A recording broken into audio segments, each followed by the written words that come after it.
Hello, and thank you for joining us for State of Texas. I'm Josh Hinkle. The growing crisis on the border is getting more attention from lawmakers. On Monday, Senator Ted Cruz joined Border Patrol officials to tour an area along the border near Brownsville.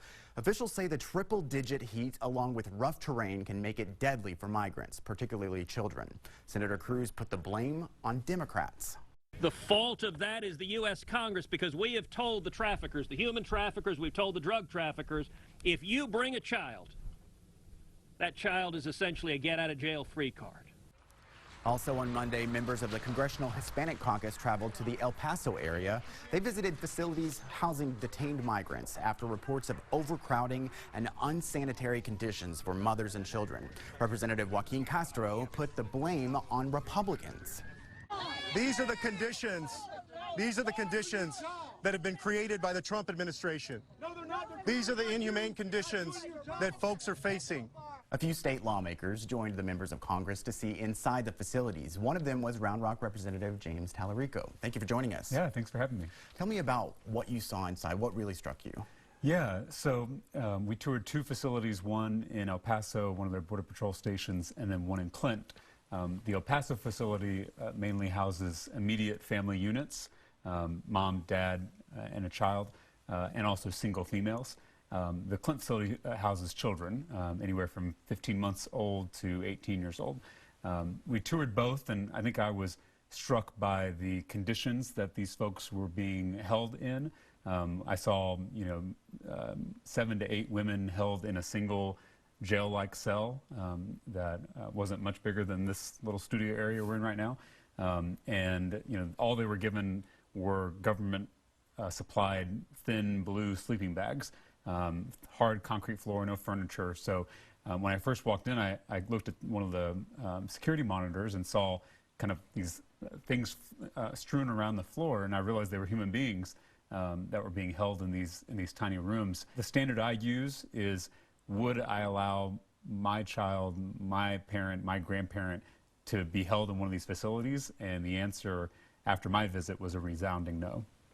You know, your district is here in Central Texas, far from the border. Sure. Why go? What are your constituents here saying? So first, I believe this is a statewide problem. This is a stain on all of our reputations.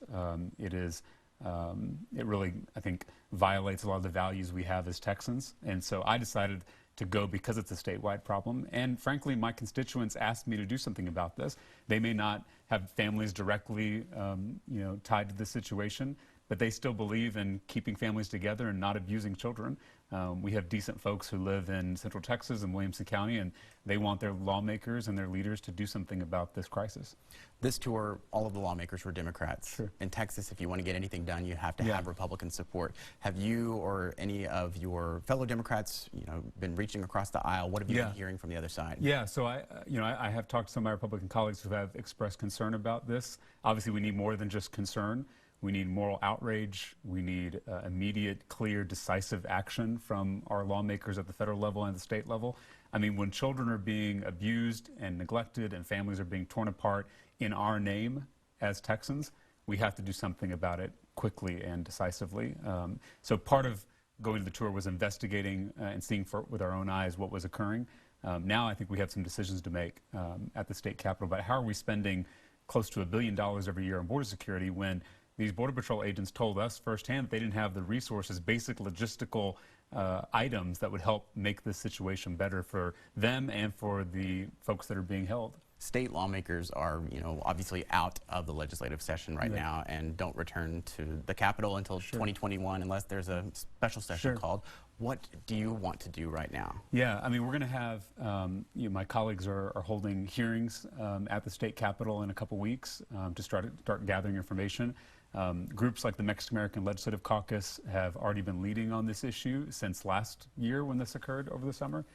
So I want to follow the lead of the folks who've already been working on this issue and provide support to them to try to find a policy solution. This is not a matter of some bad apples at a Border Patrol station. This is a systemic problem that even the Border Patrol agents identified as something that was morally wrong and needed to be solved. I really appreciate you going down there and Yeah. being our eyes and ears Yeah. for people, because, you know, media doesn't have the kind of access that Yeah. you guys in your level of authority do. Yeah. So thank you very much. Thank you, and I appreciate you covering the story and, frankly, giving a voice to these families.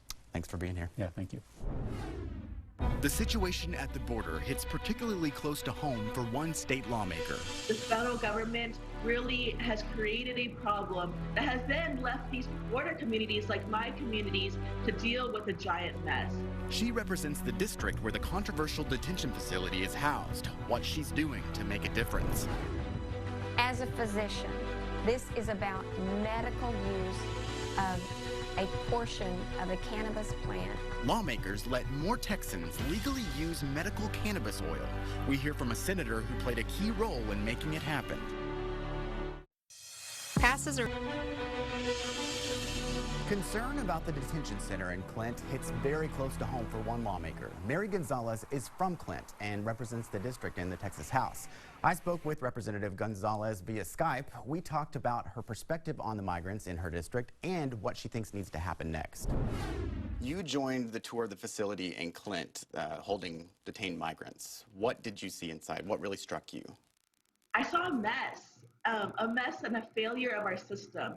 I saw kids who should never be detained. I saw families of 70-year-old grandmothers detained. And I saw the ways in which the federal government really has created a problem that has then left these border communities like my communities to deal with a giant mess. And so I felt awful for what I was seeing.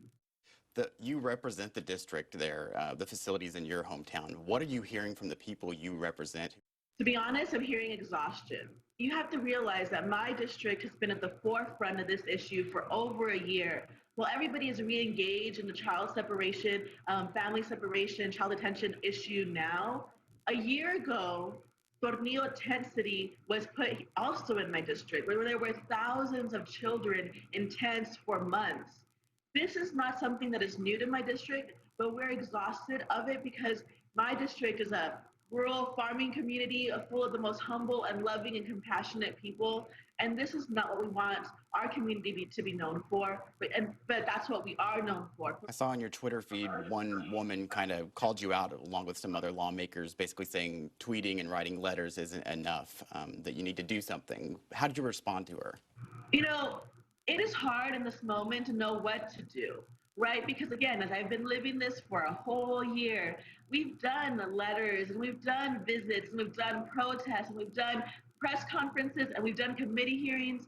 At some point, you're like, well, what can I do to change the situation? But what's the alternative? For me not to do anything? So I am going to keep sending my letters, and I am going to keep doing my visits, and I am going to keep doing press conferences and conversations, because that is the only way I feel that it'll change. I will say this.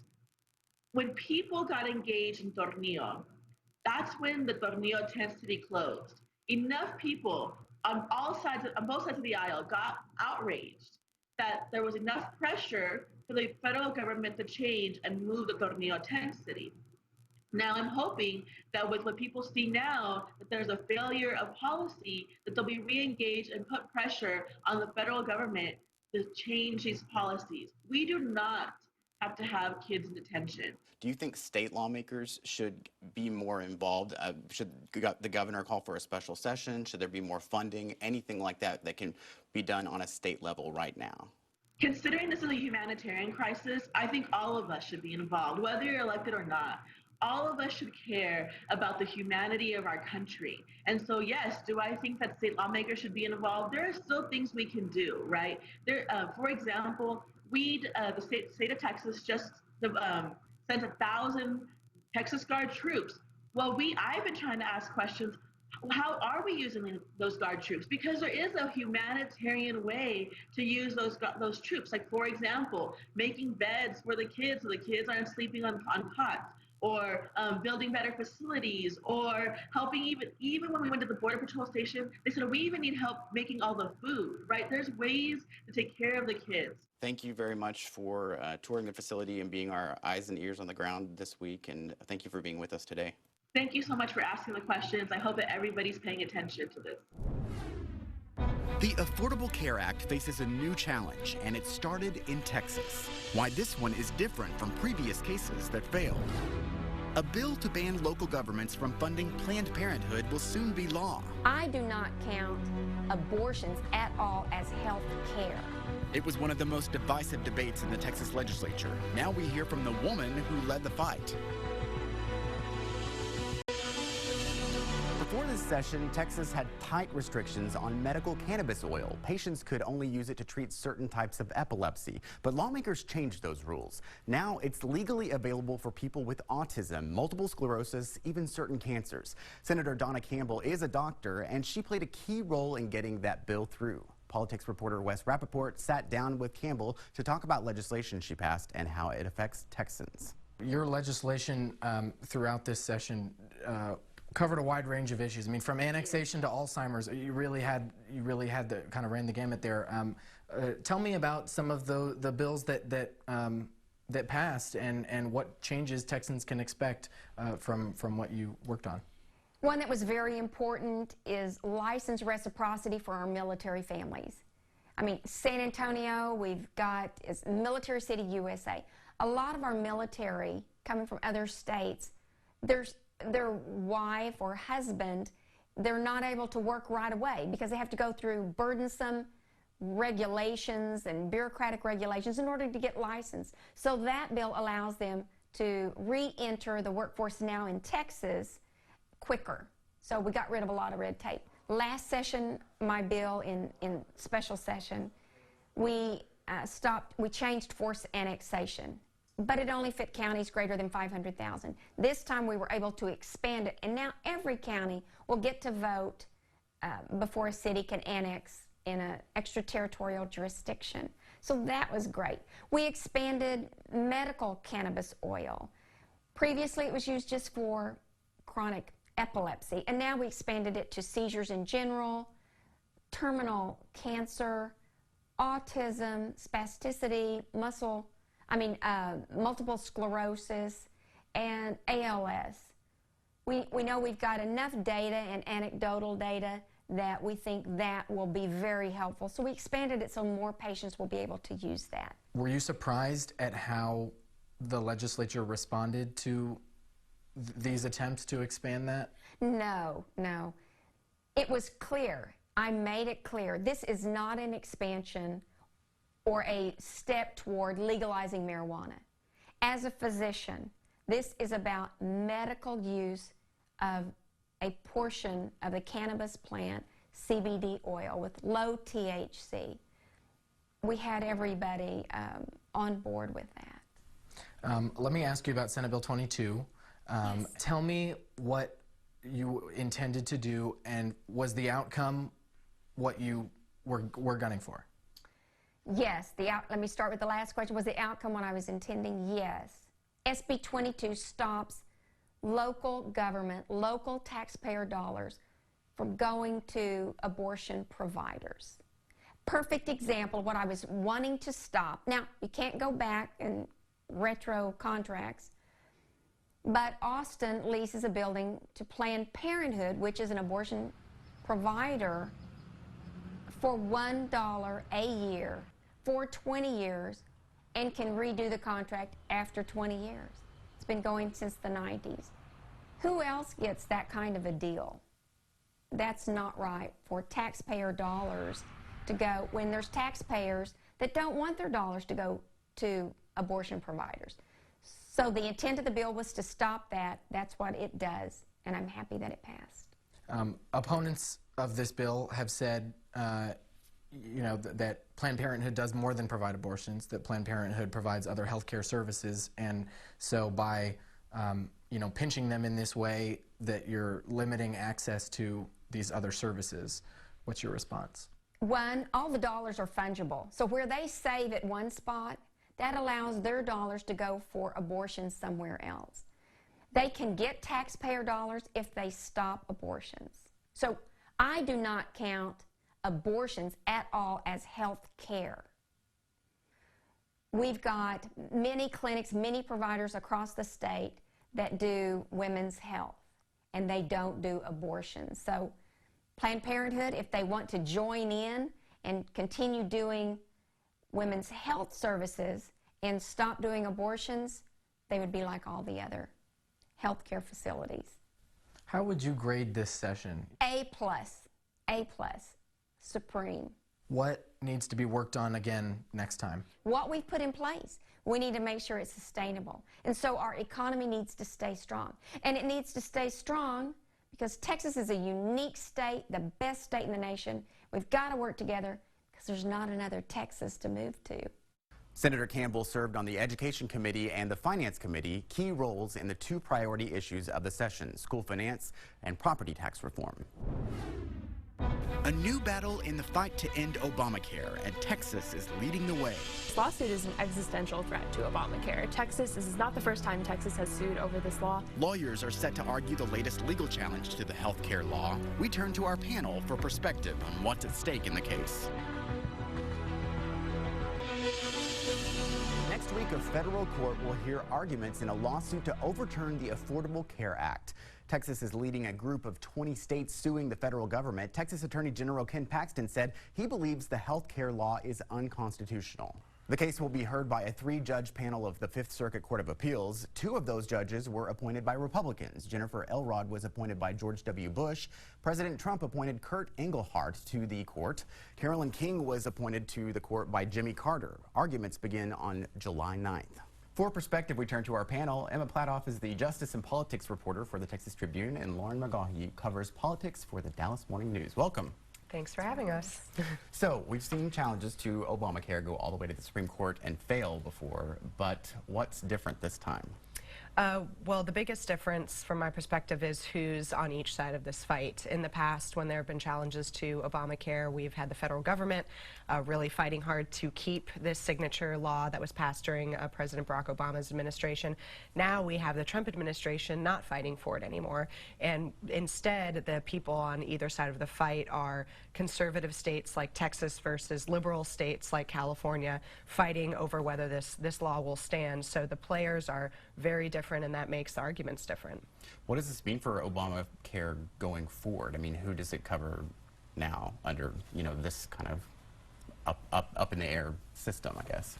So after a ruling in December from a district court judge, the law was struck down as unconstitutional, but while the appeals are moving forward, the law is still going to remain in place. And we shouldn't expect that to change in the next week, even if the appeals court in New Orleans sides with the Texas judge and says this law has to fall as unconstitutional. So no immediate changes for people to be prepared for. But it's important to note this lawsuit is an existential threat to Obamacare. This is not the first time Texas has sued over this law. It's challenged various provisions and fees over the years. But this time, Texas is going after the law in its entirety, saying the entire thing needs to be struck down. Yeah, why is Texas kind of the face of this case right now? Texas has been at the forefront of challenging a lot of Obama-era policies and rules. We've seen it with transgender health care, bathroom bill policies, and Attorney General Ken Paxton, our Attorney General here in Texas, has really made it one of his political missions to put himself out there against these policies from the past Democratic president. And interestingly enough, we've seen the Trump administration kind of use Paxton's cues over what laws he challenges to figure out what they want to back and what they don't want to back. Texas is among the worst in the nation when it comes to the number of uninsured people we have. Did state lawmakers do anything this past legislative session to help Texans that don't have medical insurance?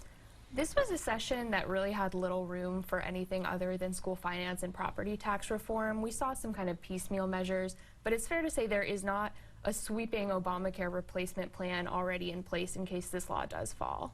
What do you think? That's true, and our governor, Greg Abbott, promised back in December that if Obamacare is struck down and goes away, that Texas will have something in place, a state-based system to tackle that. We haven't heard a whole lot about what that would look like, and there wasn't really any movement, at least publicly, during the legislative session to put something together so that there will be a mechanism for people who are on Obamacare, and that's over 1 million Texans currently have insurance through the exchanges. Regardless of how this all turns out, it's kind of, hard to believe that this case would end up here. Will this end up going before the Supreme Court?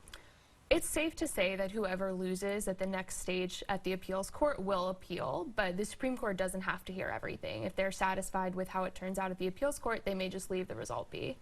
And it's also important to note that the Fifth Court of Appeals, which is the appeals court that's going to be hearing this case next week, has asked people involved in the case to make the argument for why they should even be hearing this. So there is a question about whether that appeals court will say, look, this isn't something that the judges at our level should be taking up, and that could throw an extra wrench into the process. All right, Lauren, Emma, thanks for being with us. Thank you. Thank you again for joining us for State of Texas. I'm Josh Hinkle. We'll be back next week to bring you an in-depth look at Texas politics.